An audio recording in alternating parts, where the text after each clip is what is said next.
እግዚአብሔር ወይ ማረን፣ አማኑኤል ወይ ማረን አለን። ይሰማል? ኬት ቤት ይሰማል? የት ነሽ? ኬት ቤተ እምነት ነሽ? ኦርቶዶክስ ነኝ፣ ግን ጥያቄ ስላለኝ ነው። ሰላም ብያለሁ ሁላችሁንም። በያላችሁበት ሰላም ክርስቶስ ይብዛላችሁ። እሺ፣ በጣም ነው የመጨረሻ የምወዳችሁ፣ በጣም ነው የማከብራችሁ ሁላችሁንም።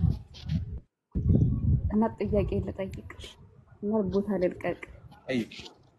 እሺ ጠይቂና እንትን እንላለን። ቀጥይ። አንድ ሙስሊም እህቴ ነበረች እና በባለፈው እንደዚህ ስለ ሃይማኖት አንስተን ስናወራ ማለት ነው አንድ ጥያቄ ጠየቀችኝና እኔ ያ ጥያቄው እኔም አልገባኝም ሲባል ሰምቻለሁ፣ ግን በልጅነቴ ነው የሰማሁትና ግን ለኔ ግልጽ አይደለም። ምንድነው እሱ? ሕፃን ልጅ 40 ቀን ሳይሞላው ክርስትና ሳይነሳ ከሞተ ቤተክርስቲያን ውስጥ ከቤተክርስቲያን ውጪ ነው የሚቀበረው ይባላል። ክርስቲያን ስላልሆነ ነው ወይስ ለምንድነው ከቤተክርስቲያን ውጪ የሚቀበረው? ምን ሕፃን ልጅ ወዲያው ሲሞት፣ ሕፃን ልጅ ተወልዶ ወዲያው ሲሞት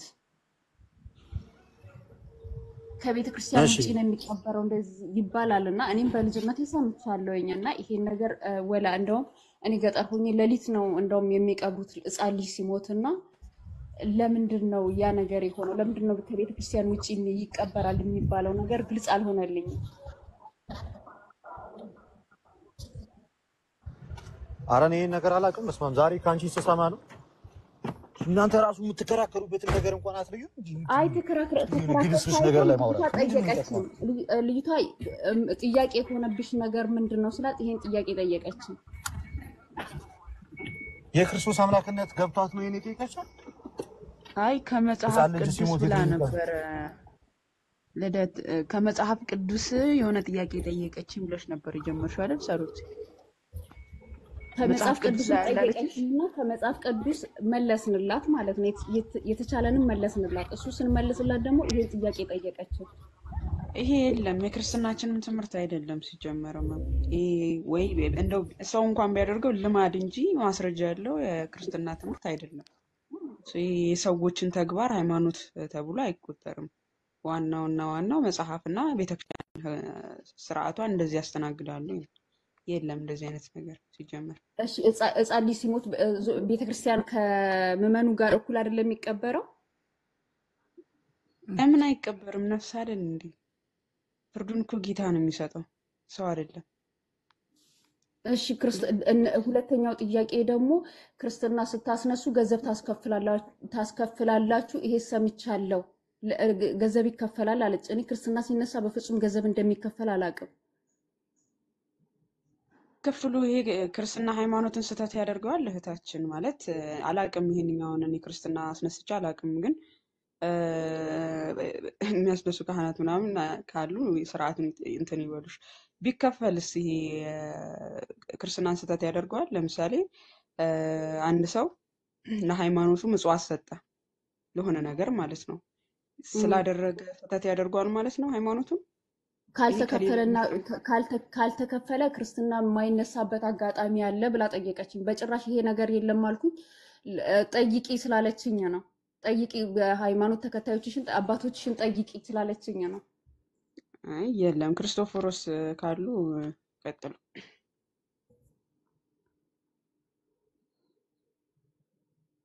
እሺ አሁን መጣው መሰለኝ። ብዙ አልሰማችሁም፣ ግን መጨረሻ ላይ የእህታችን ጥያቄ ላይ ደርሻለሁ። ቃሉን ያሰማልን። አይ እህታችን ምንድነው መሰለሽ ሳሩት፣ አሁን እንደዚህ አይነት ነገሮች ይሄ የስማ በለው ነው የሚባሉ ወሬዎች ምናምን እሱ አይደለም። ፕላስ ደግሞ እንደዚህ በማህበረሰቡ ዘንድ አንዳንዴ በማወቅም ባለማወቅም የሚደረጉ ነገሮችን ይዞ አይደለም ቤተክርስቲያን የምትለካውና የቤተክርስቲያን ትምህርቷ ምንድነው፣ ዶግማቲክ የሆነው ትምህርቷም እንደዚህም ስርዓቷ የሚለውን ነገር እዛ ላይ ትኩረት አድርጎ ያንን ማወቅና በዛ መኖር ነው እንጂ ለምሳሌ ምን ይባላል መሰለሽ ሳሩቲ፣ በዛውም ተጠይቀሽም ሊሆን ይችላል። የሚሰክር ሰው ሲያዩ ኦርቶዶክሳውያን እኮ ሰካራሞች ናቸው፣ ይኸው የእናንተ ነገር ይላሉ ማለት ነው። ምንድነው የሚዘሙትም ሲያዩ ልክ እንደዛ፣ ወይም የሚዘፍንም ሲያዩ እንደዛ። ግን ቤተክርስቲያን ምንድነው ዘፈን ዝፈኑ፣ ጨፍሩ፣ ዝሙት ዘሙቱ ወይም ደግሞ ሌላ ነገር አድርጉ ትለናለች እንዴ? እንደዛ ታስተምረናለች ሳሩቲ? አታስተምርም። አታስተምርም። አይ ስለዚህ አሁን እኔ ለምሳሌ አንድ ኃጢአት ብሰራ እኔ ቤተክርስቲያን መለኪያ ልሆን አልችልም። እኔ ራሴ በቤተክርስቲያን እለካለሁ። እያንዳንዳቸው ቤተክርስቲያን ትምህርትና ስርዓት፣ ዶግማና ቀኖና እንለካለን እንጂ ወይም እንመዘናለን እንጂ። ስለዚህ እንዲህ አይነት ጥቃቅን ነገሮችን ሰው ይዞ ወይም ደግሞ ያለመመዘኛው አምጥቶ ዝም ብሎ ይሄ በጣም ፍጹም ይሄ አላዋቂነት የዋህነት ነው የሚሆነው። በጣም ይሄ እንትን ካላዘብ ነው በጣም የዋህነት ነው የሚሆነው እና እንደዚህ ባለ ነገር አይደለም ቤተክርስቲያን ማወቅ የሚቻለው። መጀመሪያ ያለውን በደንብ ነው የተመለሰው። የክርስቲያን ስርዓት እንደዚህ ነውና ስለዚህ እንደዚህ ነው ተብሎ ለህፃናት የተለየ እንትን የሚባል ነገር የለም። የክርስቲያን ልጆች እናት አባቶቻቸው የሚወርሱትን መንግስተ ሰማያት የሚወርሱ ናቸው። ከላይ ከመንግስተ ሰማያት የማይቀሩትን እዚህ ምድር ላይ ለይተን አይነሱ ክርስቲያን አይደሉም የምንልበት መንገድ የለም። የክርስቲያን ልጆች ክርስቲያን ናቸው። በቃ ይሄን ማስመር ያስፈልጋል። ከዚህ ውጭ ግን አሁን ለጥምቀትም ለተለያዩ ነገሮች ምናምን እንደዚህ ይከፈላል ምናምን እንግዲህ እንደየአጥቢያው የሆነ የአገልግሎት እንትን ሊኖር ይችላል። በነገራችን ላይ አይደል እንዴ የሚያገለግል ለምሳሌ በሬ አሁን እንደማይታሰረው ሁሉ የሚያገለግሉ ካህናትም የሆነ ነገር ያስፈልጋቸዋል። ወይም ደግሞ ለስብከተ ወንጌል አገልግሎት ለምናምን በጣም መጠነኛ የሆነ ልክ እንደ አስራት የምናዋጣው ነገር እንዳለው ሁሉ የሆነች ነገርም ደግሞ ስናደርግ በጣም በጥቂቱ የሚከፈል ነገር ሊኖር ይችላል። በጣም በጥቂቱ ግን ማለት ነው። እንደዚህ አይነት ነገር ምናልባት ሊኖር ይችላል። መቶ የለም ብሎ መደምደም አይቻልም። በየአጥቢያው ሊለያይ ይችላል እንደየአጥቢያው። ግን ያ ደግሞ ለምሳሌ ሳንቲም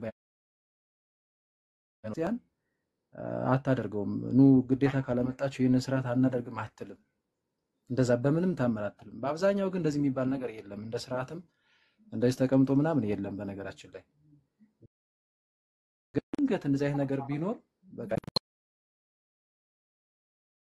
ለልዩ ልዩ አገልግሎቶች ለማለት ሊሆን ይችላል። ለሻማው ያ ሁሉ ከኛ በሚመጣ ነገር ነው እንትን የሚለው እንጂ እዛ ጋር ቤተክርስቲያን የሆነ የተለየ ነገር አይኖራትም። በተለይ የገጠሪቷ ቤተክርስቲያን እንደዚህ አይነት ነገር አሁን ለማድረግ አይሽ ቅዳሴው እንዲከናወን ማህሌቱ ሰዓታቱ ልክ ከኔና ካንቺ በምትሰበሰብ 10ም 20 ብርም ሊሆን ይችላል።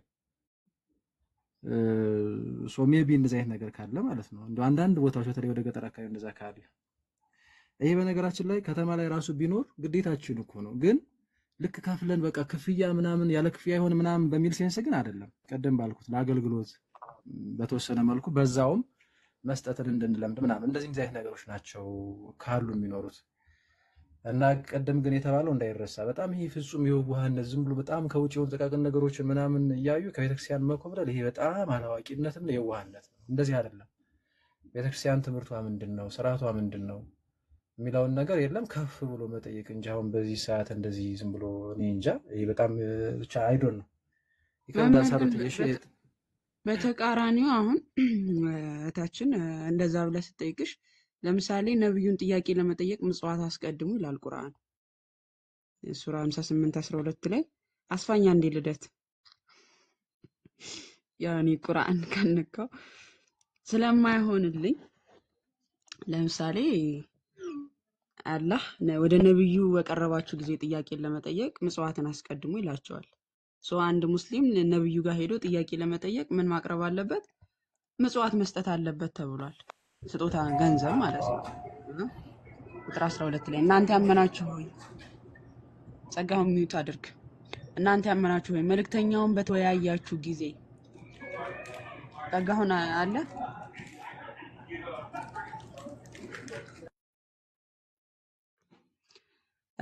ምን ይላል? እናንተ ያመናችሁ የመልእክተኛውን በተወያያችሁ ጊዜ ከመወያየታችሁ በፊት ምጽዋትን አስቀድሙ፣ ይህ ለእናንተ መልካም ነው አጥሪም ነው ባታገኙም አላህ መሐሪ አዛኝ ነው አለ። ስለዚህ ነብዩን ለመወያየት ጥያቄ ለመጠየቅ ሲቀርብ አንድ ሙስሊም ምጽዋት ማቅረብ አለበት ይለዋል። አሁን ከዚህ አንፃር ኦኬ ለነብዩ ጋር ጥያቄ ለመጠየቅ ሲሄዱ ሰሃቦቹ ለምን ነበር ምጽዋት የሚያቀርቡት ብሎ መጠየቅ። በእኛ ግን ይሄ አሁን መምህር ክርስቶፎሮስም እንዳስቀመጡልሽ እንደዚህ አይነት ነገሮች የሉም። ልማዶች ምናምን ሊሆኑ ይችላሉ። ቤተክርስቲያን ግን እንደነዚህ አይነት ነገሮችን እንትን አትልም። ሲቀጥል ደግሞ አባቶች እንትን አይደሉም፣ ይከፈላቸዋል። ኦፍ ኮርስ ቤተክርስቲያንን ሲያገለግሉ የትኛውም አገልጋይ ሲያገለግል እንግዲህ የሰው ልጅ በህይወት ሲኖር ገንዘብ ያስፈልገዋል ለመኖር ማለት ነው። ስለዚህ ገንዘብ ይከፈለዋል። ሲከፈለው ግን ግዴታ ክርስትና ስታስነሱ ገንዘብ ካልከፈላችሁ አላነሳላችሁም እያሉ አይደለም። የራሳቸውን የቻለ ደሞዝ ሊኖራቸው ይችላል። ስለዚህ እንደነዚህ አይነት ጥቃቅን የሆኑ ጥያቄዎችን እየጠየቁ እናንተን ለማወዛገብ ከዛስ የሆነ ከእናንተ ጋር ለምሳሌ አንድ በአካባቢያዊ የሆነች ሴት ልጇን ክርስትና ለማስነሳት ብላ ክርስትና የሚያነሱላት አባት ወይ ጸበል ሊረጩ የሚመጡ አባት ምናምን ገንዘብ ሊጠይቁ ይችላሉ። የቤተክርስቲያን አባቶች ማለት እንደዚህ ነው እንዲህ ምናምን ብለው ያስቡና ከኛ ገንዘብ ነው እንትን የሚሉት ምናምን ብለው እንዲጠሉ አባቶችን። ይሄ በእናንተ ላይ የሚሰራባችሁ ሳይኮ ነው። በነገራችን ላይ በእናንተ ላይ ከአባቶች እንድንርቅ ከቤተክርስቲያን እንድንርቅ የሚያደርጉት ድራማቸው ነው። ይሄ እንደማንም ምዕመናን አባቶች የሚያስፈልጋቸው ነገር አለ ብለን የምናስበው ነገር ሊኖር ይችላል እንጂ ግዴታ እነሱ እንደዚህ ናቸው ብለን የምንወነጅልበት ነገር አይደለም። እና እንደነዚህ አይነት ነገሮችን እያመጡ አውቀው እናንተን ከቤተክርስቲያን እንድትርቁ ከአባቶች እንድትርቁ ጥያቄ እንኳን ቀርባችሁ እንዳትጠይቁ እነሱን ብንጠይቃቸው ገንዘብ ይጠይቁናል ምናምን ብላችሁ እንድታስቡና ከአባቶች እንድትርቁ የሚያደርጉት አዲስ ድራማቸው ነውና ልትነቁ ይገባል። ብልህ ልትሆኑ ይገባል። ክርስቲያኖች ቀጥሉ። ይቅርታ ግን እዚህ ጋር እንደ በመሀል ልግባ። እሺ ቃለ ሕይወትን ሳሪትን ያሰማል። እንጨርስላት እና አዎ አለ እሷ ሌላ ጥያቄ ጥያቄ ላይ ሳሪት? ነው ማለት ይሄ ነገር አሁን ማለት ጥያቄ ተጠይቃ ነው ይሄን ጥያቄ እንዲመለስላት ነው እንጂ እኮ የፈለገችው እሷ ያው ስላልገባት ነው ይሄን ነገር የጠየቀችው። አሁን ከስር በጣም ክርስቲያኖች ናቸው እንግዲህ በጣም የሚሰድቧል ልጆች አሉ፣ የሚሳደቡ አሉ። ለምን ሰው ያልገባውን ባልገባው መጠን ተጠይቆ እኔ አሁን በጣም ብዙ ጥያቄ አለኝ። ፕሮቴስታንት ነኝ። ብዙ ጥያቄ መጠየቅ እፈልጋለሁ፣ ግን እንደዚህ ስድቦችን ስለምፈራ መጠየቅ አልፈልግም። በቃ ዝም እላለሁኝ። አሁን ይከፈላል ወይ? አዎ እኔ 2 ልጆቼን በፊት ክርስትና አስነስቻለሁኝ። ምንም አይደለም። ካህንም እኮ ይበላል ይጠጣል፣ ሰው ነው። ከየትም አመጡም ገንዘቡን። ለዛም ሊሆን ይችላል። ምንም ክፋት የለውም። እንደዚህ ተስካር ሲሆን የሆነ ነገር ይከፈላል። ክርስትና ስታስነሽ በንስሐ አባት የሆነች ገንዘብ የምትከፍያት አለ። ይሄ ያው እንዳሉት እንግዲህ ከአንቺ በፊት ሲያስተምሩን ወይም ሲነግሩን የነበሩት እንዳሉት መስጠትን ለማስተማርም ሊሆን ይችላል ሲሉ፣ አሁን እኔ ራሴ በፊት ጥያቄ የሆነብኝ ነገር ነበረ። አሁን እቺን ነገር ሲሉኝ ኦኬ ይሄም ለካ አለ ብዬ ይሄኛው አሁን ጥያቄ ሞተልኝ። ገባሽ? መስጠትን ለመልመድ ነው። መስጠትን ስጦታ ነው፣ በቃ እንድንችል ነው፣ እንድናውቅ ነው። ማጋራትን ለሰው ማካፈልን ለማስተማር ነው ሲሉ ኦኬ በዛም መንገድ ወሰድኩትና ተቀበልኩት። ስለዚህ አሁን እቺ ልጅ ምንድነው ተጠይቃ ነው ለነገዋ መልስ እንዲሆናት ነው። ይቅርታ አርጉልኝና ለነገዋ አሁን መልስ እንዲሆናት ነው። አሁን ነገ ላይ እንዲህ ብትል አረ እንደዚህ ነው ትላለች። ህፃናት ቤተክርስቲያን አይቀበሩም ወይ? ይቀበራሉ። እኔም አውቃለሁኝ። የሆነ ባኪም ቤት ደረጃ ወይ እንደዚህ እንትን ሲሞት ውሰዱና ቅበሩ ነው የሚባለው። ቤተክርስቲያን ግቢ ውስጥ ይቀበራል። ይሄ ምንም አይነት ጥያቄ የለውም። ስለዚህ ስላላወቀች ነው የምትለው። እና እህት ወንድሞች ከስር ሆናችሁ የምትሳደቡ ብዙ ነገሮች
የሚሸውዱ ወንድም እህቶች ስላሉ የሚተቸው ሊሆን ይችላል ብለን በመልካም ነገር አቃንተን መልእክታቸውን መውሰድ ይገባል።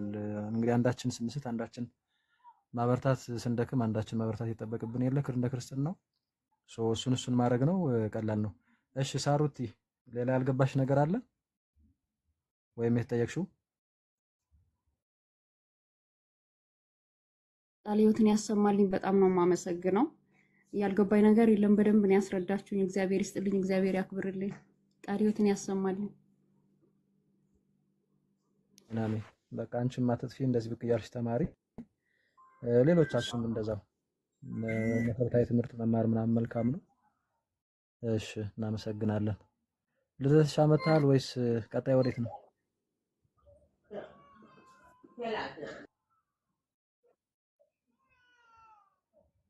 ቀጥሉ። እሺ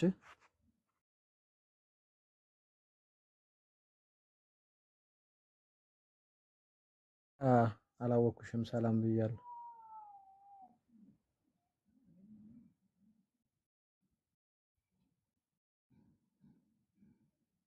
አለሁ ሊዲያ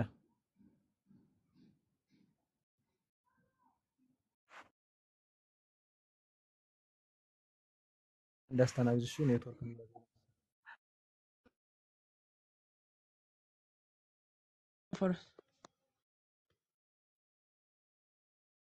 ያዜ ነው መሰለኝ። አንድ ያስተናግጅ እስቲ የሚገቡትን እንትን በይ። እሺ ፈትዋ ነገር ከሆነ ግን ያው ዲያቆን ቂያስም ስላሉ እሳቸው ይቀጥላል። ቀጥይ። እሺ ሊዲያ ከእናንተ እየተማርኩ ነው። እኔ ገና ነኝ። ክሪስ እሷ ትቀመጥና ሌሎቹን ጠይቃቸው። አሁን ኤም የሚለው ገብቷል። ኤም ሰላም ነው።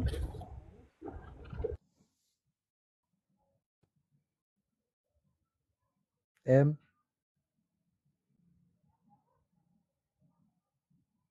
አይሰማም። ኤም አይ የለም። እሺ እህታችን ቅድም ቤቴ ነበር ያለሽ ልደት እህታችን ሲኞሪታ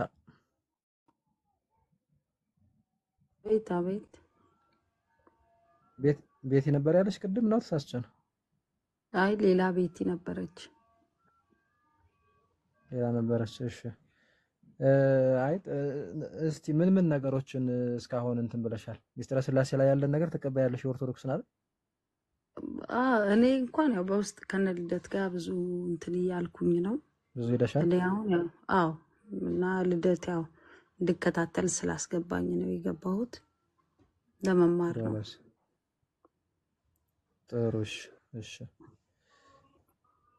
እሽታችን በተማሪ ችግር የለውም። አይ ጥያቄ ድንገት ካለሽ ብጠይቂ ችግር የለውም ብዬ አስቤ ነው። እሺ ሁሉም ለመማር ነው የገባ ነው እያለ ነው ልደት። ሆፕስ ከየት ነው? እንዴት ዋላችሁ መምህር? ማን ነው መምህር እዚህ ውስጥ ያለው? እባክሽ እንግዲህ ዲያቆን ሕዝቅያስ ቤት ካሉ እንጂ ሰላም ነው አይደል? እኔ አይደለሁም። እግዚአብሔር ይመስገን። አሜን። እግዚአብሔር ይመስገን። ኦርቶዶክስ ነኝ ግን መጠየቅ እችላለሁ? ገባሽ ነገር ካለ ጠይቅ፣ ችግር የለውም። እሺ ብዙ ጊዜ ዮሐንስ ሲባል መጥምቁ ዮሐንስና ማነው ወንጌላዊ ነው አንደኛው። የሁለቱ ልዩነት ብዙ ጊዜ ግራ ይገባኛል። እንዲሁም ደግሞ የዮሐንስ ጥምቀትና አሁን እኛ የምንጠመቀው ጥምቀት ልዩነቱን እና ዮሐንስ ሲባል ከኤልሳ የተወለደው ዮሐንስና መጨረሻ ላይ ማርያምን ወደ ቤቷ ይዘው ሄዶ ዮሐንስ አንድ ናቸው ወይ? ብቻ የሁለቱ ዮሐንሶች ልዩነት ትንሽ ግራ ይገባኛልና እሱን ቢያስረዱኝ ባጭሩ።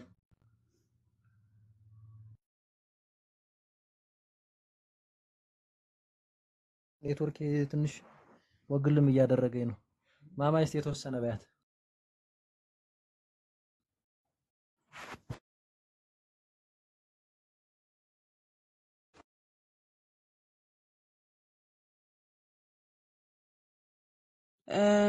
እሺ ሆፒ መጥመቅ ዮሐንስና ወንጌላዊ ዮሐንስ የተለያዩ ናቸው። መጥመቅ ዮሐንስ ማለት የመጨረሻው ለአዲስ ኪዳን የመጨረሻ ነቢይ ማለት ነው። እ፣ ወንጌላዊ ዮሐንስ ደግሞ ጌታ የመረጠው ለሐዋርያነት የመረጠው ወይም ደግሞ ወንጌልን ይሰብክ ዘንድ የተመረጠው ቅዱስ ዮሐንስ ይባላል። መልእክታቱም ሆኑ ዮሐንስ ወንጌል የሱ ነው። እናቱንም የሰጠው ለየትኛው ነው ላልሽው ለወንጌላዊ ዮሐንስ ነው። መጥምቁ ዮሐንስ የተባለው በመጀመሪያ መጥምቁ ዮሐንስ ከሞተ የቆየ ነው። ሰው ዮሐንስ ደግሞ ወንጌልን ሰብኮ በእንትን ነው የሞተው። ሶ ልዩነታቸው ምንድነው? መጥምቁ ዮሐንስ የመጨረሻ ለአዲስ ኪዳን የመጨረሻ ነብይ ሲሆን ኢሳያስ በትንቢት የተናገረለት ኢሳያስ 40 ቁጥር 3 ላይ እንዲሁም ሚልኪያስ ምዕራፍ 3 ቁጥር 1 ላይ የተነገረለት የመጨረሻ ነብይ ነው። መልእክተኛ ተብሎ የተጠቀሰ ማለት ነው። የጌታን መንገድ የሚጠርግ እስራኤላውያንን ልብ እየጠረገ የመጣ የመጨረሻ ነብይ ነው። ወንጌላዊ ዮሐንስ ደግሞ ጌታ በስጋ ከተገለጠ በኋላ ዮሐንስ ገና ጌታ በስጋ ሳይገለጥም በፊት የተነገረለት ነው። እንዲሁም ደግሞ ጌታን በ6 ወር እንኳን በአወላለድ በስጋ አወላለድ እንኳን ይቀድመዋል። በስጋ አወላለድ ወንጌላዊ ዮሐንስ ግን ጌታ ከተወለደ በኋላ የሾመው ደቀ መዝሙር ነው፣ ሐዋርያ ነው። ስለዚህ ልዩነታቸው ይሄ ነው። ሁለቱ የተለያዩ ናቸው። ስለ ጥምቀት እንኳን መምህር ክርስቶፎሮስ እርሱ በደንብ እንትን ስለሚሏት በደንብ አስረዷት እርሱ። እሺ ወንድማችን ክርስቶፎሮስ በሚል ይስተካከል እና ከተሰማው ቃላት ያሰማልን። ቆንጆ ነው ያርግሽ መልሽላት። በቃ ባጭሩ ኮፒ ይሰማሻል አይደል?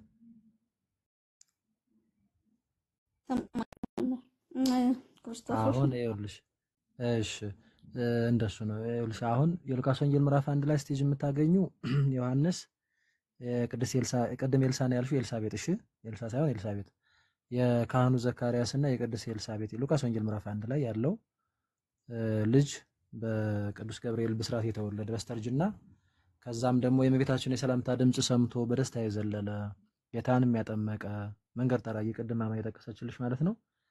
የንስሐ ጥምቀትንም ያጠመቀ የንስሐ ጥምቀት። እሺ እነዚህን ተግባራት የሰራና ይሄው ከኔ በፊት የነበረ ከኔ በኋላ ይመጣል ያልኳችሁ እሱ ነው እያለ ስለ ጌታችን መድኃኒታችን ኢየሱስ ክርስቶስ የመሰከረ ታላቅ አባት ነብይም ሐዋርያም እሱ ዮሐንስ መጥምቅ ይባላል። ጌታን የሚያጠመቀው ስለሆነ ማለት ነው። ጌታን የሚያጠመቀው እሱ ነው። እዚህ አሁን ያልኳቸው ነገሮች ቅድም ማማ የሚያለችው እንዳለ ሆኖ ያው አክቹአሊ እሷ የሚያለችው ነው የደገምኩ ያለሁትኝ።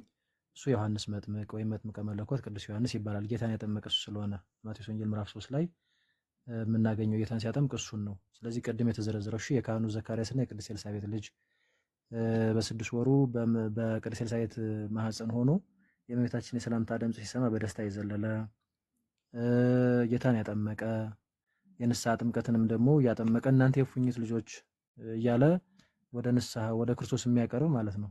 እንደ ድልድይ ሆኖ ያገለገለ ታላቅ አባት ነው። እሱ ዮሐንስ መጥምቁ ይባላል ወይም መጥምቁ ዮሐንስ ይባላል። ቅዱስ ዮሐንስ ወንጌላዊ በቃ ቅድም በደንብ አድርጋ የሚያስቀምጠዋለች ከ12ቱ ወንጌላውያን መካከል አንዱ ነው። የዘብዴዎስ ልጅ እሱ ነው። ከዛ እሱ ደግሞ የዮሐንስን ወንጌል እንደዚሁም መልእክታቱን ዮሐንስ መልእክት 3 መልእክታት አሉ አይደለ? ስለዚህ እነሱን እና ዮሐንስ ራእይ እሱን የጻፈው ታላቅ አባት ነው። ስለዚህ አሁን ስንት 5 ሆኖ አይደለ? 5ቱ እነዚህን መጽሐፍቶች የጻፈው ዮሐንስ ወንጌላዊ ነው እና የእመቤታችንንም በመስቀል ስር ተገይቶ የተቀበላት ዮሐንስ ወንጌላዊ ነው። ባለ ራእይ ወንጌላዊው እያልን እንጠራዋለን ማለት ነው። ቀለምሲስ ታኦሎጎስ ፍቅረ እግዚ ጌታንም በጣም የሚወድ መስቀል ስርም የተገኘ ከመውደዱ የተነሳ ዮሐንስ ወንጌላዊ ነው። አይሻል። ስለዚህ የተለየ ነው ማለት ነው። ስለዚህ አሁን አትሊስት ጌታን ያጠመቃለ እሱ ቅድም ባልኩት መንገድ እና ማማይም እንዳለችው ከዛ ደግሞ መስቀል ስር ተገኝቶ እመቤታችን የተቀበላለ ዮሐንስ መጥምቅ ለእመቤታችን አቀባበል አደረገ ብለን መግለጽ እንችላለን። እሱ በ6 ወር ጽንስነቱ ነው ማለት ጽንሱ ሆኖ በ6 ወር የሉቃስ ወንጌል ምዕራፍ 1 ላይ የምናገኘው 40 ምናምን አካባቢ እሱ ነው። ቅዱስ ዮሐንስ ወንጌላዊ ግን መስቀል ስር የተቀበላት እና እንደዛ ነው። እንደዚህ እያላችሁ እንግዲህ ደግሞ እያሰፉ ምናምን ማንበብ ነው እህታችን። ከዚህ ውጭ ግን ጥምቀቱ ምንድን ነበር? ጥምቀት ላይ ያለውን ጥያቄ እስቲ ግልጽ አድርጊልኝ በደንብ ከበር እንዳደርጉ። የመጥምቁ ዮሐንስ ጥምቀትና የጌታችን አሁን እኛ የምንጠመቀው ጥምቀት ልዩነቱን ብዬ ነበር፣ ግን ያው መልሳችሁልኛል። ያኛው የንስሐ ልዩነቱ እንዴት ይኛው ነው ደግሞ መሰለሽ? ባጭሩ ልዩነቱ ያው ዮሐንስ ወደ ጌታ የሚያቀርበውን ወይም ደግሞ የንስሐ ጥምቀት ነበር ያጠምቅ የነበረው ማዘጋጃ እንደማለት ማለት ነው። ከዛ በዮሐንስ ጥምቀት የተጠመቁት ግዴታ የጌታን ጥምቀት መጠመቅ አለባቸው፣ በአብ በወልድ በመንፈስ ቅዱስ መጠመቅ አለባቸው። እሱ በውሃ ብቻ ነበር የሚያጠምቀው። ጌታችን መድኃኒታችን ኢየሱስ ክርስቶስ ግን በማቴዎስ ወንጌል ምዕራፍ 28 ቁጥር 19 ላይ በአብ በወልድና በመንፈስ ቅዱስ ስም እያጠመቃቸው ደቀ መዛሙርት ያደርጓቸው ይላል። ስለዚህ የዮሐንስ ጥምቀት የጌታ ደቀ መዝሙር አታደርግም፣ የንስሐ ጥምቀት ስለሆነች፣ ወይም ክርስቲያን አታደርግም፣ ወይም የክርስቶስ አታደርግም። ስለዛ ግን እሷ ግን የንስሐ ነበረች፣ ማዘጋጃ ነበረች። ከዛ ግን ጌታ ግን መጣና በአብ በወልድና በመንፈስ ቅዱስ ስም አጥምቁ አለ። ለሐዋርያት ስልጣኑን ሰጣቸው። ስለዚህ ሐዋርያት ያጠመቁት የጌታን ጥምቀት ነው። የጌታን ጥምቀት ነው ማለት ምን ማለት ነው? ጥምቀት ምድራዊ አይደለም፣ ሰማያዊ ነው። ራሱ ጌታ ነው በአብ በወልድ በመንፈስ ቅዱስ ተጠመቁና የኔ ሆኑ ያለው። እና እሱ ምንድነው? ከውሃና ከመንፈስ ነው። የዮሐንስ ከውሃ ብቻ ነች። ከውሃና ከመንፈስ ማለት በአብ በወልድ በመንፈስ ቅዱስም በውሃ የምትፈጸም ናት። ያኔ ኃጢአት ስርየት እናገኝባታለን ወዘተ እያልን ከኃጢአታችን እንታጠባታለን። ከክርስቶስ ጋር ሞተን ተቀብረን አዲስ ሆነን እንነሳለን ማለት ነው። እነዚህ ነገሮች ሁሉ የምናገኝበት ነው የጌታችን የመድኃኒታችን ኢየሱስ ክርስቶስ ጥምቀት ማለት ወይም በአብ በወልድ በመንፈስ ቅዱስ የምንጠመቀው የልጅነት ጥምቀት እያልን የምንጠራው ማለት ነው። ዮሐንስ ግን ቀጥታ የልጅነት ጥምቀትን አታሰጥም፣ የንስሐ ነች። እና ይሄንን አይ ቲንክ ከማቴዎስ ወንጌል ምዕራፍ ስንት ላይ ነው? 3 ላይ ነው የምናገኘው፣ ወይም ማርቆስ ላይም እንደዛው እናገኛለን። እና ልዩነት አለው። ውሃ አጠምቃችኋለሁ፣ ከኔ በኋላ የሚመጣው ግን በውሃና በእሳት ያጠምቃችኋል፣ በውሃና በእሳት በመንፈስ ቅዱስ ያጠምቃችኋል ብሎ ይናገራል። ይሄ ማለት በውሃና በመንፈስ ቅዱስ ያለውን ነው በተለይ አገላለጽ እዚህ ጋር እንደዚህ ያስቀመጠው። እንደዚህ አይነት ልዩነት አለው ታችን።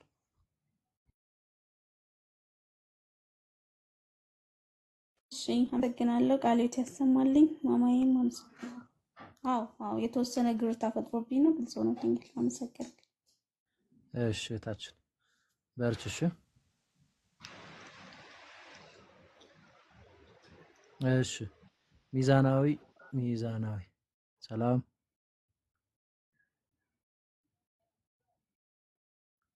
ሚዛናዊ ይሰማል? ሚዛናዊ እሺ፣ የለም ሚዛናዊ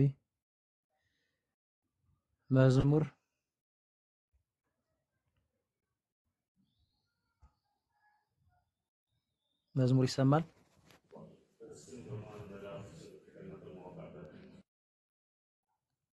መዝሙር አቤት ሰላም ላንተ ይሁን። እንዴት አለ? ቀልጠፍ እናድርገው እንጂ ጎበዝ፣ ተው እንጂ ወጣቶች አይደለን። እሺ እንዴት ነህ? አዎ ቀልጠፍ እናድርገው። ሰላም ነህ? ሰላም እግዚአብሔር ይመስገን። ሁላችሁም ሰላም ብያለሁ፣ ከላይም ከታችም። እግዚአብሔር ይመስገን። ከየት ቤተ እምነት ነው? እንዴ ኦርቶዶክስ ነኝ። ምንድን ነበር? አንድ ጥያቄ ነበረችኝ፣ ግራ የገባኝ ነው እሱ።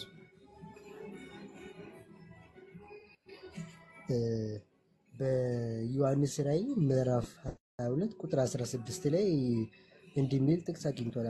ጠፋብኝ። ምን እንደ መጽሐፍ ቅዱስ አለ እንዴ? ንገረኝ እስኪ። ዮሐንስ ራዕይ ምዕራፍ 22 ነው ያልከኝ? ኮከብ እኔ ነኝ ይላል። ምን ይላል? ኮከብ እኔ ነኝ ይላል። ምን ማለት ነው? ኮከብ እኔ ነኝ ከላይ ከፍና ዝቅ ብላ አንብበው ነበር። ከፍና ዝቅ ብላ አንብበው ነበር። ከ16 ጀምሮ ነው ያነበብኩት። ኦኬ እሺ፣ እስቲ ማማይ ማውጣት ትችያለሽ? ዮሐንስ ራዕይ ምዕራፍ 22 ቁጥር 16 አይደል? የዳዊት ስርና ዘር የንጋት ኮከብ። ጥሩ እሺ፣ አዎ ቀጥይበት። እንትን ካስታወሹ። ኦኬ እሺ።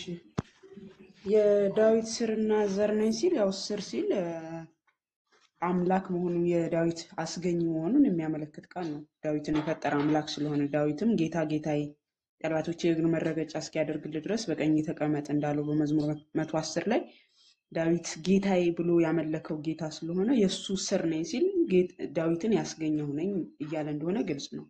ዘር ነኝ ሲል ደግሞ ዕብራውያን ምዕራፍ 2 ቁጥር 16 ላይ የያዘ የአብርሃምን ዘር እንጂ መላእክትን አይደለም ይላል። ስለዚህ በዳዊት ዘር በአብርሃም ዘር ስለመጣ በዛ ዘር እየገለጸልን እንደሆነ በሱ ዘር አባቶችም ለእነርሱ ናቸውና ከእነርሱም ክርስቶስ በስጋ መጣ እርሱም ከሁሉ በላይ የሆነ አምላክ ነው እንዳለው ቅዱስ ጳውሎስ ሮሜ 9:5 ላይ ማለት ነው። ስለዚህ ዘር ነኝ ሲል በሱ ዘር እንደመጣ የሚያመለክት ቃል ነው።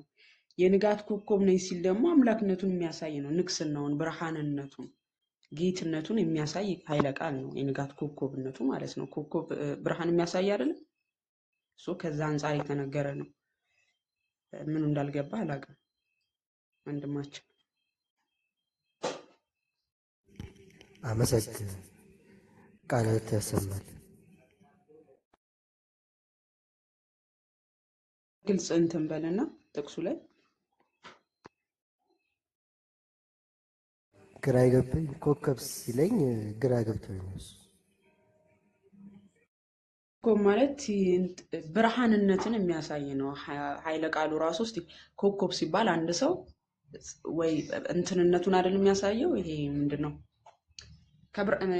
ብርሃንነትን ነው የሚያሳየው። ያ ከዛ አንጻር የተነገረ ነው። እኔ የዓለም ብርሃን ነኝ እንዳለው ዮሐንስ ወንጌል ምዕራፍ 12 ቁጥር 8 ላይ የዓለም ብርሃን ስለሆነ እኔ የዓለም ብርሃን ነኝ፣ እኔ ንጋት ኮከብ ነኝ እያለ ይናገራል። ስለዚህ የዳዊት ስር ነኝ ብሎ አምላክነቱን ተናገረ። በሱ ዘር እንደመጣ በዳዊት ዘር እንደመጣ ተናገረና ከዛ ደግሞ የንጋት ኮከብ እንደሆነ ዕብራውያን ምዕራፍ 2 ላይ እንዲህ በማለት ይናገራል። አንድ ጊዜ ላንብብልህና ዕብራውያን ምዕራፍ 1 ላይ ማለት ሐዋርያው ቅዱስ ጳውሎስ ሲናገር የአብ ነጸብራቅ እንደሆነ ይገልጸዋል። ቅዱስ ጳውሎስ ጌታ ኢየሱስን ማለት ነው። እንዲህ ይላል፣ እርሱም የክብሩ መንጸባረቅና የባህሪው ምሳሌ ሆኖ ሁሉም በስልጣኑ ቃል እየደገፈ ኃጢአታችንን በራሱ ካነጻ በኋላ በሰማያት በግርማው ቀኝ ተቀመጠ ይላል። እርሱም የክብሩ መንጸባረቅና መንጸባረቅ ማለት ልክ እንደ ንጋት ኮከብ መሆኑን ማለት ነው። ስለዚህ የንጋት ኮከብ ማለት አምላክነቱን የሚያሳይ ብርሃንነቱን የሚያሳይ ኃይለ ቃል ነው።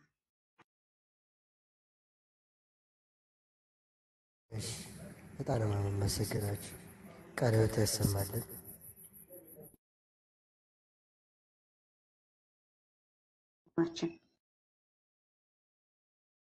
አሜን። ቃልዎት ያሰማልን ማማይ። እሺ ሌላ ማን ነበረ? ሲስኮ ሰላም፣ እንደምን ዋላችሁ? ሰላም ክርስቶስ። እግዚአብሔር ይመስገን። እንደምን አለ? እግዚአብሔር የተመሰገነ።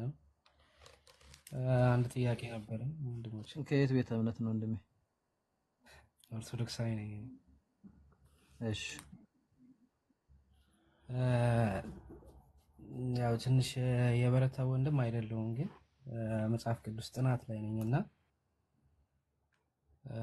አንድ ግር ያለኝ ጥያቄ ለመጠየቅ ነበረ። ጥያቄዎች ነበሩኝ። አክቹሊ ወረቀቱ እጄ ላይ ስላልሆነ ነውና አሁን ያቻል አንዷን ጥያቄ ልጠይቅና ሌላ ጊዜ ካስገባችሁኝ እጠይቃለሁ። ብዙ ጥያቄዎች ይኖሩኛል።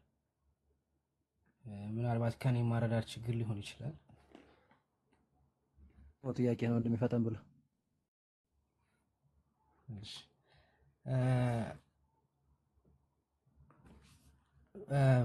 ሁለተኛ ቆሮንቶስ ምዕራፍ 5 ቁጥር 21 ላይ እኛ በእርሱ ሆነን የእግዚአብሔርን ጽድቅ እንሆን ዘንድ ኃጢአት ያላወቀው እርሱ ስለኛ ኃጢአት አደረገው ይላልና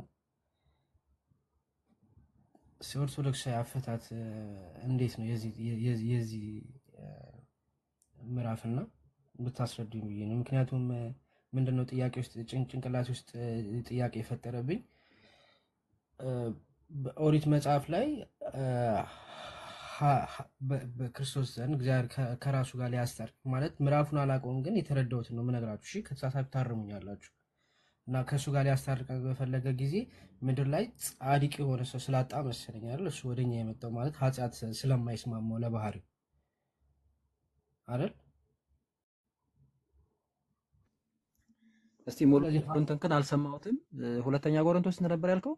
ምዕራፍ 5 ቁጥር 21 ላይ እኛ በእርሱ ሆነን የእግዚአብሔር ጽድቅ እንሆን ዘንድ ኃጢአት ያላወቀው እዛ ላይ ያለው አይደል አልገባ ያለ አዎ ማለት ኃጢአት ለባህሪው የማይስማማው ከሆነ ስለኛ ኃጢአት አደረገው ማለት ኃጢአት ሆነ እያለን ነው ምዕራፉ።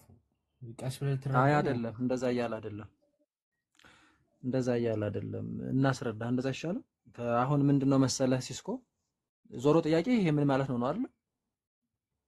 እሺ አዎ፣ አይ ሌላ የማይገናኝ ነገር እንትን እንዳትል ነው። እሺ አንዴ ባጭር ልመልስልህ። ኃጢአት አደረገው ሲል እንዴት መሰለህ? እሱ ኃያል አምላክ ነው። ነገር ግን ራሱን አዋርዶ ዝቅ ብሎ መጣ። ፊልጵስዩስ ምዕራፍ 2 ላይ ከቁጥር እስከ 6 እስከ 8 እንደምናገኘው እሱ በእግዚአብሔር መልክ ሲኖር ሳለ ከእግዚአብሔር ጋር መተካከልን እንደመቀማት ሳይቆጥር የባሪያን መልክ ይዞ ራሱን ባዶ አደረገ፣ እስከ መስቀል ሞት ድረስ የታዘዘ ሆነ። እንደዚህ የሚል ሐሳብ አለው። ምናልባት ሙሉን አላልኩትም ይመስለኛል። እንደዚህ ራሱን ዝቅ አድርጎ መጥቶ የማይሞተው መሞቱን ፍጹም ሰው መሆኑን፣ ኦኬ ፍጹም ሰው መሆኑን ማለት ሰው የሆነ አምላክ እንደሆነ መናገር። ከዛም ደግሞ ምን ይላል? ኃጢአታችንን ተሸከመ ይላል። እዚህ ጋር ደግሞ ኃጢአት አደረገው ማለት ምንድነው? ስለ ኃጢአታችን ራሱ በፈቃዱ ተላልፎ መሰጠቱን መናገር ነው። ኦኬ በአብ ፈቃድ፣ ያ ፈቃድ የራሱ ፈቃድ ነው፣ የወልድ ፈቃድ ነው፣ የመንፈስ ቅዱስ አንዲት ፈቃድ ነች ያለችው። ስለዚህ በባሕርይ አባቱ በአብ በባሕርይ ሕይወት በመንፈስ ቅዱስና በራሱ ፈቃድ ዝቅ ብሎ መጥቶ ስለ ኃጢአታችን መተላለፉ ያ ኃጢአታችንን ተሸከመ ተብሎለታል። ኢሳይያስ ምዕራፍ 53 ላይ ስትመለከት እንደዚህ አይነት ነገር ነው ያለው። ኢሳይያስ 53 ላይ ሙሉውን ብታነበው ማለት ነው። ይህንን ለመግለጽ ነው እንጂ ራሱ ኃጢአት ሆነ ማለት አይደለም። እንዴ ሎቱ ስብሐት፣ እሱ ንጹሕ ባህሪ ነው። ከባሕርይ አባቱ ከአብ ጋር አንድ የሆነ የተካከለ አምላክ ነው። ነገር ግን እሱ ዝቅ ብሎ መጥቶ ሰው የሆነው እስከ መስቀል ሞት ድረስ የታዘዘው ስለምንድን ነው? ስለ እኛ ኃጢአት ነው። ሁሉ በአዳም ምክንያት እንደሞተ በአንዱ በክርስቶስ ምክንያት ደግሞ ዓለም ሁሉ ይድን ዘንድ ነው። ሮሜ ምዕራፍ 5 ላይ እንደተቀመጠው ማለት ነው። ቁጥር አይ ቲንክ 12 አካባቢ ጀምረህ ስትመለከተው። ስለዚህ እሱ ዝም ያለው ተላልፎ የተሰጠው ማለት ሰው ነው ተገልጦ ማለት ነው። እየቻለ ሁሉ ነገር በእጁ ሆኖ እያለ ግን ዝም ያለው የታገሰው ስለ ዓለም ኃጢአት ነው። ስለኛ መዳን ነው። ስለኛ ኃጢአት ነው።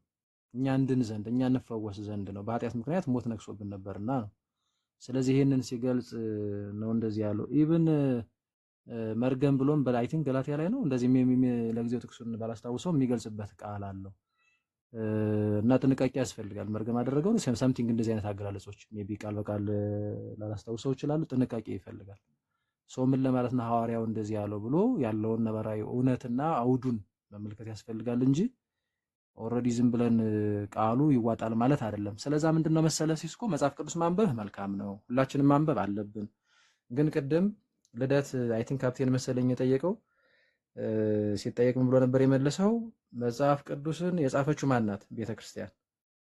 ከየት አገኘችው ቃሉን? ከክርስቶስ። ቤተክርስቲያን ማለት አባቶች ሐዋርያት አይደሉ የጻፉት? በሐዋርያት የቤተክርስቲያን እረኞች ወይም ጳጳሳት አባቶች ናቸው። ስለዚህ ከጌታ የተማሩትን ጥቂቱን ጽፈውልናል። ለህይወት የሚሆንን ነገር ማለት ነው። ሙሉ በሙሉ አልጻፉልንም፣ በቃልም ያሳልፉልን አለ። ምንድነው እንዴት ነው የሚለውን ነገር ታዲያ የምንረዳው አየው በቤተክርስቲያን ነው የጻፈችው እሷ ስለሆነች አይ እኔ እኮ የጻፍኩት እንደዚህ ነው ልትለን ይገባልች። ቤተክርስቲያን ወይም የቤተክርስቲያን አባቶች ያንን ይነግሩናል። ከሐዋርያት ጀምሮ ሲወራረድ የመጣውን ሐዋርያን አበው ሊቃውንት እያለ ቀጥ ብሎ የሚመጣ አለ ማለት ነው። ራሱን የቻለ አፈታት አለው። ስለዚህ በቤተክርስቲያን አይን ካላየነው ዝም ብለን ቀጥታ ጥሬውን እንዋጠው ብንል ይሄ ከባድ ነው የሚሆነው። ጥንቃቄ ያስፈልጋል። እኛ የምንረዳው ሌላ ሊሆን ይችላል። ከአውዱ ውጭ አውዳለው ከፍና ዝቅ ተብሎ የሚተካ አጠቃላይ አንፃር ከዛ ደግሞ ከሁሉም የመጽሐፍ ቅዱስ ክፍል አንፃር ነው የሚፈታው መጽሐፍ ቅዱስ። ኢቭን መጽሐፍ ቅዱስን በነገራችን ላይ መጽሐፍ ቅዱስ የሚፈታው በራሱ በመጽሐፍ ቅዱስ ነው። ሊቃውንት እንዳስታራቂ ናቸው ማለት እና አገናኝ ማለት ነው። እዚህ እኮ አለ ያ እኮ እንደዚህ ይላል ብለው ያሳዩናል፣ አመላካች ናቸው እንጂ በራሳቸው የእንትን የሚሉት ነገር የለም። ከጥንትም ጀምሮ ጻፊዎቹንም ጨምሮ ማለት ነው። ስለዛ ስናነብ ዝም ብለን እንደዚሁ አንብበን የራሳችን መረዳት እንዳይኖረን ጥንቃቄ ያስፈልጋል። ቀድሞ የራሳችን መረዳት ከገባ በነገራችን ላይ ከዚያን ለማስወጣት ልንቸገር እንችላለን። እናነበውና ግን ያልተረዳነው ነገር ሲኖር ማብራሪያዎችን መመልከት ያስፈልጋል። አሁን ለምሳሌ ቅድም የጠቀስከው ቆሮንቶስ ላይ ያለው የቅዱስ ጳውሎስ መልእክታት 14ቱን በተለይ ለእናንተ ለዚህ ዘመን የሚሆን መጋቢ ሐዲስ ስቡህ ዳምጤ የሰዋስወ ብርሃን ቅዱስ ጳውሎስ መንፈሳዊ ኮሌጅ የሐዲስ ኪዳን መምህር ናቸው። በጣም ታላቅ ሊቅ ናቸው። በደንብ አድርገው አስቀምጠውልናል። እንግዲህ የቅዱስ ጳውሎስ ትርጓሜ መጽሐፍት ምናምን አሉ፣ ግን ድንገት ግዕዙን የምንፈራ እንደው ትንሽ የተወሰነ የለም ኦልድም ነገር ነው አይደል? እንዴት ነገር ጸባይ ያለብን አሁን ይኸው እንደዚህ ተቀምጧል። በ14ቱ መልእክታት ከሮሜ እስከ ገላትያና ከኤፌሶን እስከ ዕብራውያን ተብለው በሁለት ክፍል ተቀምጧል። ስለዚህ አሁን ብልጥ ሰው ምን ያደርጋል? እነዚህን መጽሐፍቶች ገዛና ሙሉን የቅዱስ ጳውሎስን መልእክታት ሲያነብ ሪፈር ያደርጋል ማለት ነው። ከዛ እዚህ ጋር ለካ እንደዚህ ይላልና የሚለውን ይመለከታል ማለት ነው። እና አሁን በእርግጠኝነት አሁን እዚህ ጋር ባጭር እኔ ዝም ብዬ እንደዚሁ ያብራራሁትን ከነ ጥቅስ ከነ ማስረጃው ቁጭ አድርገውታል ማለት ነው። እና በቤተክርስቲያን ትርጓሜ ማለት ነው። እንዲህ አይነት ነገሮችን ማድረግ የተገባ ነው። እኒህ መምህር የዮሐንስ ወንጌልንም እንደዚህ ማብራሪያ ብለው በደንብ አስቀምጠውታል፣ ትርጓሜውን ይዞ ማለት ነው። የራሳቸውን አይደለም ከአባቶች እሳቸው የተቀበሉትንና እንደዚሁም በቤተክርስቲያን ያለውን ትርጓሜ መሰረት አድርጎ የተቀመጠ ነው። ለእኛ ቀረብ ባለ አማርኛ ማለት ነው፣ ለዘመኑ ወይም እንትን በሚል መንገድ። ሌሎችም እንደዚህ ይኖራሉ። እነሱ ነገሮች ይዞ ማንበብ ያንን የእግዚአብሔርን ሐሳብ የእኛን መረዳት ሳይሆን የእግዚአብሔርን ሐሳብ እንድናገኘው ያደርገናል። መጽሐፍ ቅዱስ የእግዚአብሔርን ሐሳብ የያዘ መጽሐፍ ነው እንጂ የራሳችን መረዳት የተቀመጠበት መጽሐፍ አይደለም። ኦርቶዶክሳውያን ጥንቃቄ አያችሁ እናደርጋለን ማለት ነው። ምክንያቱም ፕሮቴስታንቱ ዓለም ብድግ ብሎ ዝም ብሎ መጽሐፍ ቅዱስ የሚወስድና ዝም ብሎ ያለ እንትን በራሱ መረዳት ይሄዳል። ዛሬ ስንት እንደደረሱ ተመልከቱ። እንግዲህ በጣም ጥንቃቄ ይፈልጋል። አንዱ ችግራቸው ይሄ ስለሆነ ማለት ነው። የኛ እንደሱ አይደለም። ምክንያቱም መጽሐፍ ቅዱስም ራሱ ሲጻፍ በእንደዚህ አይነት መንገድ ስላልተጻፈ ማለት ነው። ልክ በግል በተናጠል ወስዶ ከዛ ማንኛውም ሰው እኮ እንደፈለገው አንብቦ የሚረዳዋል፣ ምንም አይነት እንትን አያስፈልገው የሚባል ነገር የለም። አሁን በነገራችን ላይ ፕሮቴስታንቱ ዓለም በደንብ እየተረዳው መጥቷል። አውቶሪቲ ያስፈልጋል፣ አባቶች ማለት ጀምረዋል። ስም መጥቀስም ካስፈለገ መጥቀስ እንችላለን። እንደዚህ ያሉ አሉ ከፕሮቴስታንት የሚታወቁ ኢቨን እዚህ ቲክቶክ ላይም ብቅ ብለው የሚያውቁ ታላላቅ የሚባሉት ማለት እንደነ ጳውሎስ በፈቃዱ ምናምን ያሉት ሳምቲንግ እኛ አሁን ፕሮቴስታንቶቹ እንደዛ ስላሉ ሳይሆን በቃ እውነታው እንደዛ ነው። ስለዚህ አሁን ቅድም ያልነውን ስናጠቃልለው ራሱ ኃጢአት ሆነ ሎቱ ስብሐት ለማለት ሳይሆን ስለ ኃጢአተኞች እሱ ተላልፎ ተሰጠ፣ ኃጢአታችንን ተሸከመ ማለትም ኃጢአት እንደነሳው ያ ነው እንጂ እንደዛማ ሆነ ብንል እንዴት አይነት እንትን መሰል የሚፈጠረውና ዲቴል ወደዛ ላለመግባት ነው እየጣርኩ ያለው። ከዚህ አንፃር ባጭሩ ተረዳው መልካም ነውና ሜቢ ወንድማዊ ምክሬንም እንደዛ ብትወስዱት መልካም ነው። ሲስኮ ነው። እሺ መምህር፣ እሺ ኢሳይያስ 53 ስንት ነበር ያልከኝ? ስለኛ ኃጢአት ተላልፎ ተሰጠ የሚለው ይሰማል መምህር? ኢትዮጵያ ከሆነ ያለው መጽሐፍቶችን ታገኛቸዋለህ። አዲስ አበባም ከሆነ ያለው ምናምን ጎራ በልና እነዚህ መጽሐፍቶች በቃ ይኑሩ። ምክንያቱም ያነበብክ ስለሆነ እንዳትወዛገብ ትንሽ። በነገራችን ላይ ቅዱስ ጳውሎስ መልእክታት በጣም የሚገርሙ ናቸው። የያዙት ሚስጥር በቃ እኔ እንጃ በጣም የሚገርም ነው። ግን እንደምታውቁት ፕሮቴስታንቱ ዓለምም ባልተረዳ መንገድ ማለት ምንድነው አልተረዱትም እና ቅዱስ ጳውሎስን የሚወድቁት እንዲያውም በሱ መልእክታቶች ነው ብዙ ጊዜ የሚከዱት ነው። ኢቭን ከወንጌላት በላይ የሱን ነው አጣመው ወስደው ከዛ በዛ ነው የምንመራው ጳውሎስ ነው የሚሉ። ግን የሚገርማችሁ በጣም አጣመውና ጥንቃቄ ይፈልጋል። ግን በጣም የሚገርሙ ናቸው እውነት ለመናገር። ጆዲ ሚዩት አድርጊ እህታለም ሚዩት አድርጊ እና እነዚህን የሚገርሙ መልእክታቶችን በቃ ውስጠ ሚስጥሩን በደንብ አድርገን መልእክቱን በደንብ እንድንይዝ እነዚህ መጽሐፍቶች በተለይ ቢኖራችሁ መልካም ነው። ከሮሜ እስከ ገላትያና ከኤፌሶን እስከ ዕብራውያን የመጋቢ ሐዲስ ስብሐት ዳምጤ መጽሐፍት ብላችሁ እነዚህ እንትን ብትሉ ታገኛላችሁ። እነዛ ይኑሩ። እሺ ወንድም አለ የኛ ኃጢአት ተላልፎ ተሰጠ የሚለው ኢሳይያስ 53 ስንት ነበር ያሉ ነው? ጀምረህ ይኸው በደንብ ሙሉ በቃ ይሄ ምንም የማያደርገው አለ ብለህ ነው። እሺ እና ምንም የማይጠቅሰው በቃ ደረቅ አዲስ ነው። ምናልባት አጭር ስለሆነች ካላስቸገርኩኝ ያው አሁን እንዳሉት የአረዳድ ችግር እንዳለብኝ ነው የሚገባኝና ቴሌግራም ላይ ኦር ሳምዌር ላይ መጽሐፍ ቅዱስ ከመጀመሪያው ጀምሮ ያስጠናን ቴሌግራም ቻናል አድቫይስ የሚያደርግኝ ካለ ኢትዮጵያ አይደለም የምኖረው። ችግር የለውም ጆይን አድርግ ቴሌግራም ላይ። እኔ በእኔ ስም መግባት ትችላለህ። ትምህርቶችም አሉ እዛ መማርም ትችላለህ። ምንም ችግር የለውም። ከመጀመሪያው ጀምሮ እየተማራችሁ ነው ያለው? አይ እንትን ነው ያለው የመጽሐፍ ቅዱስ ተከታይ ትምህርት ሳይሆን ያለው ጠቅልል ተደርጎ ለምሳሌ 5 አዕማደ ምስጢራት፣ ነገረ ቅዱሳን፣ ነገረ ማርያም እንዲሁ ለጀማሪዎች በሚሆን መንገድ ማለት ነው። ነገረ ድነት፣ ስርዓተ ቤተክርስቲያን እንደዚህ እያልን የተማርናቸውና የተቀመጡ ቮይሶች አሉ። ከእንዲያውም በነገራችን ላይ አንዱ ቅድም ያልተናገርነው መጽሐፍ ቅዱስን ራሱ ሰው እያነበበ ጎን ለጎን ቀድሞ መማር ያለበት ሙሉ ትምህርት ነው። የትኛውም የመጽሐፍ ቅዱስ ክፍል ሲጻፍ በነገራችን ላይ ላመኑ ሰዎች ነው የተጻፈው እንጂ ሳያምኑ አይደለም የተጻፈላቸው። ማለት በደንብ ተሰብከው መጀመሪያ ተምረው ማለት ነው። ከዛ ለምሳሌ ገላትያን ብትመለከቱ ገላትያ መልእክትን ቅዱስ ጳውሎስ ሲጽፍ እኛ ከሰበክንላችሁ የተለየ ወንጌል ማንም ቢሰብክላችሁ የተረገመ ይሁን። ያው ትዝ ይላችኋል አይደል? ይሄ ይላል። አይ ቀድሞ ሰብከዋቸው ነው እንደዚህ ቀድሞ ሰብኳቸዋል። አይ ሰብኳቸው ነው ከዛ የሚጽፉላችሁ። ስለዚህ የተለየ ነገር አይደለም የሚጽፉላቸው ሙሉውን። ከዚህ ውጭ ደግሞ ዛማኑ የክርስቶስ እስረኛ ብለህ እዚሁ ቲክቶክ ላይ ሰርች አድርግና ከዛ ተከታይ የመጽሐፍ ቅዱስ ትምህርቶች ደግሞ አሉ። ለምሳሌ አሁን የቅዱስ ዮሐንስ መልእክታትን ከሰሞኑ እየተማርን ነው። ዛማኑ የክርስቶስ እስረኛ እዚሁ ቲክቶክ ላይ ማለት ነው። ሌሎቻችሁም እንደዛው እና እንደዛ ነው። ሰው መጽሐፍ ቅዱስን በተመለከተ ማብራሪያዎችን ዲያቆን ዛማኑኤል የሚያስተምራል እዚህ ቲክቶክ ላይ። አይ ቲንክ ሌሎች ወንድሞች እህቶችም ካሉ ጠቁሙ። ከዛ ውጭ ደግሞ መሰረታዊ ትምህርት የአኬ ግሩፕም እንዳላቃለሁኝ እኔም ጋር ደግሞ አለ። ሌሎቹን ደግሞ እንግዲህ ካለ ጆይን ማድረግ ነው።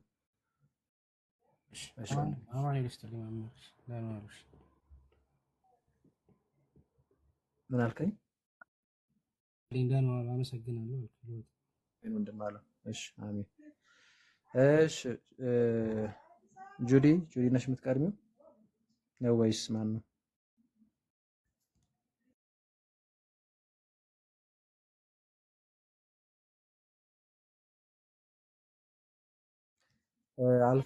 አልፋ ሪከርድ አለኝ እያለ ነው ወንድማችን ሲስኮ። አልፋን እስኪ እንትን በለለት።